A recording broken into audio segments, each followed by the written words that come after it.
አዲስ 1879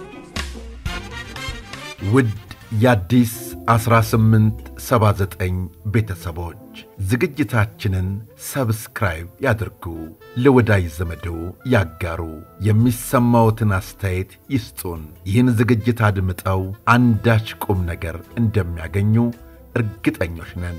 እነሆ ወደ ታሪካችን፣ ወደ ወጋችን፣ ወደ ጫወታችን እንለፍ። ስለ ቤተሰብነቱ ከልብ እናመሰግናለን። አዲስ 1879 ይህ የአዲስ 1879 የታሪክ ማስታወሻ ነው። ሻዕቢያ ከኢትዮጵያ ጋር የሚያዋስነውን ድንበር ድንገት መውረሩ ሲሰማ ሀገር ምድሩ ተቆጣ። እኛ ያለንማ ኢትዮጵያ ትደፈርም የሚሉ ወጣቶች በየአቅጣጫው እምቢኝ ለሀገሬ ብለው ተሰለፉ። የመንግስትን ጥሪ ተከትሎ በመላው ኢትዮጵያ ዳር ድንበራቸውን ለማስከበር ሊዘምቱ የተዘጋጁ ወጣቶች በርካቶች ነበሩ። ከነዚህ ውስጥ የሶማሌ ተወላጁ ኢትዮጵያዊው አብዱል ከሪም አንዱ ነበር። አብዱል ከሪም የሀገሩን ዳር ድንበር ለማስጠበቅ ባድመ ተገኘ። እዚያም የሚጠበቅበትን ሥራ ሁሉ አደረገ። ያደረጋቸውን ሥራዎች በተመለከተ ይህን የአብዱል ከሪምን ታሪክ በተመለከተ ወይዘሮ ነጻነት አስፋው ወይን በተባለው መጽሔት ላይ ያሰፈሩትን ጽሑፍ እነሆ ለማስታወሻ ለሀገር፣ ለክብር፣ ለፍቅር የተከፈለውን መሥዋዕትነት በክፍል 1 ዝግጅታችን እንዲህ ይዘን መጥተናል። አብራችሁን ቆዩ። ጊዜው የጳጉሜ ሰሞን እንደነበር ትዝ ይለኛል። ባድመ ግንባር ውስጥ በቅርብ ነፃ ከወጡት ቦታዎች አንዷ ሰንበል ነች። ወራሪው ሻዕቢያ ተጠራርጎ ከወጣ በኋላ አንዳንድ ሰዎች ንግድ ቢጤ ጀምረው እንግዶች ለአንድ አፍታ አረፍ የሚሉበት ዳስ መሳይ ማረፊያ ሰርተዋል። ወደ ባድመ የሚጓዝም ሆነ ከባድመ ወደዚሁ የሚተላለፍ ምግብ በልቶ ወይም ለስላሳ መጠጥ ወስዶ የደረቀ ጉሮሮውን አለስልሶ ወደየመንገዱ ይቀጥላል። ገረንቻአል ይባላል። ገረንቻአልን የተዋወኩት ገነት በምትባል ፈርኔለው በራድና ጥቂት ብርጭቆዎች ደርደራ ሻይ በለስላሳ ቢራ የምትነግድ ሴትዮ ቤት ውስጥ ነው።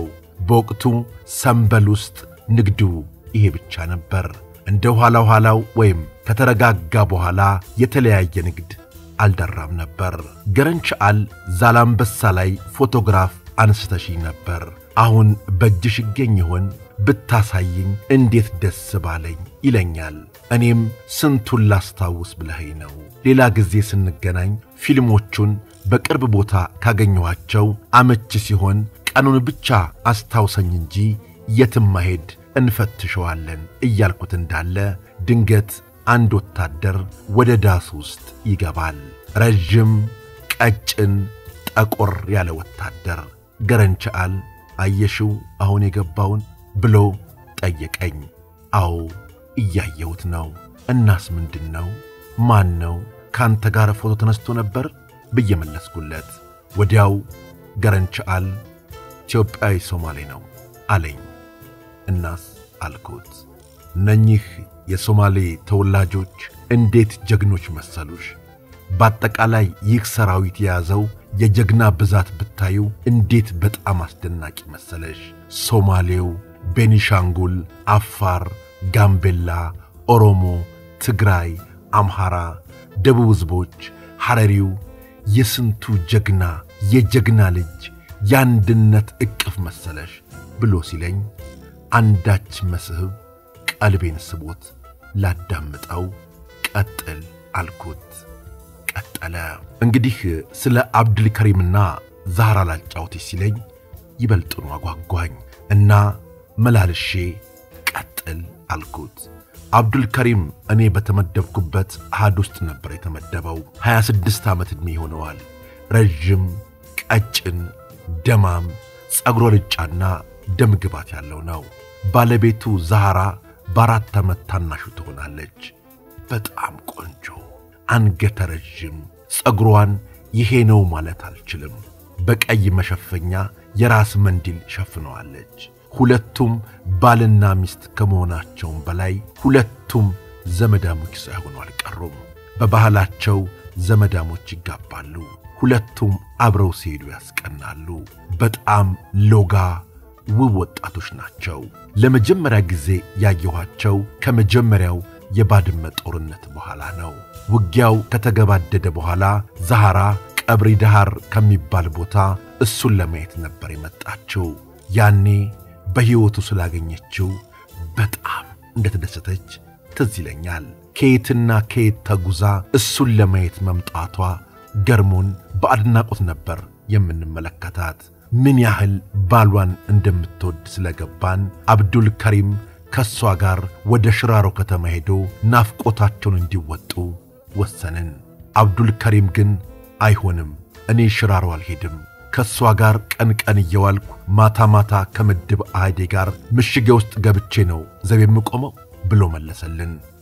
እኮ እንዴት ሊሆን እንኳን ያን ሁሉ ምድር ያን ሁሉ ርቀት አቋርጣ አንተን ለማየት እዚህ ድረስ ስትመጣ አንተ ምን ነካ ስንለው አብዱልከሪም ቀበል አድርጎ በባህላችን ውጊያ ውስጥ እያለህ ከባለቤት ጋር ማደር ክልክል ነው። ውጊያው ሳይደመደም ወደ ቤተሰብ ወደ ልጅ ብሎ ነገር ማሰብ ማሰላሰል የለም። ልቦናህ እንዳይገመስ እንዳይታመስ ቀልብህ ወኔህ እንዳይዝረከረክ ከሚል ጥንቃቄ ነው።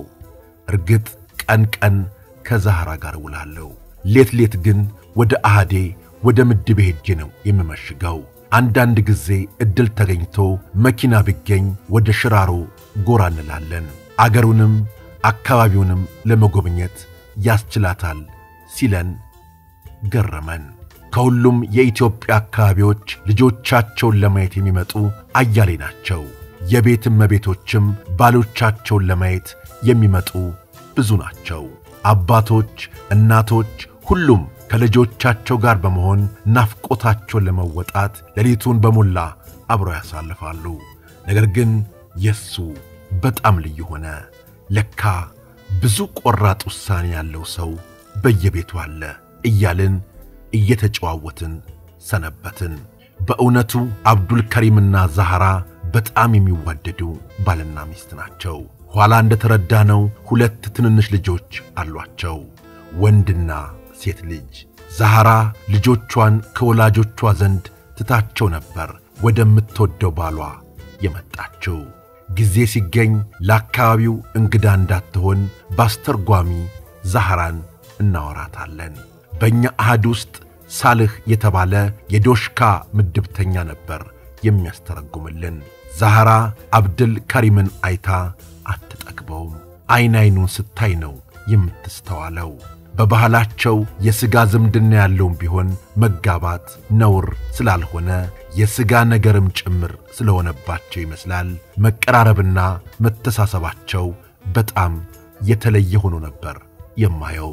የሆነ ሆኖ ዛህራ ለ13 ቀናት ከባሏ ጋር ሰንብታ ወደ ቀብሪ ዳሃር ለመመለስ ትዘጋጃለች። ዛህራ በውበቷም ይሁን ለባሏ ባላት ክብርና ፍቅር ምክንያት እኛም በጣም አክብረናት ነበርና በአሃዷችን ገንዘብ አዋተን ለልጆቿ ስጦታ ገዝታ እንድትሰጥልን በአብዱልከሪም በኩል እንዲደርሳት አድርገን ሸኘናት። አብዱልከሪም እስከ ሽራሮ ድረስ አድርሷት ተመለሰ። ጥቂት እንደቆየን የሰኔ ውጊያ ተጀመረ። በዚያ ውጊያ ሁላችንም ተሳትፈናል። ውጊያው በእኛ ድል አድራጊነት ተደመደመ።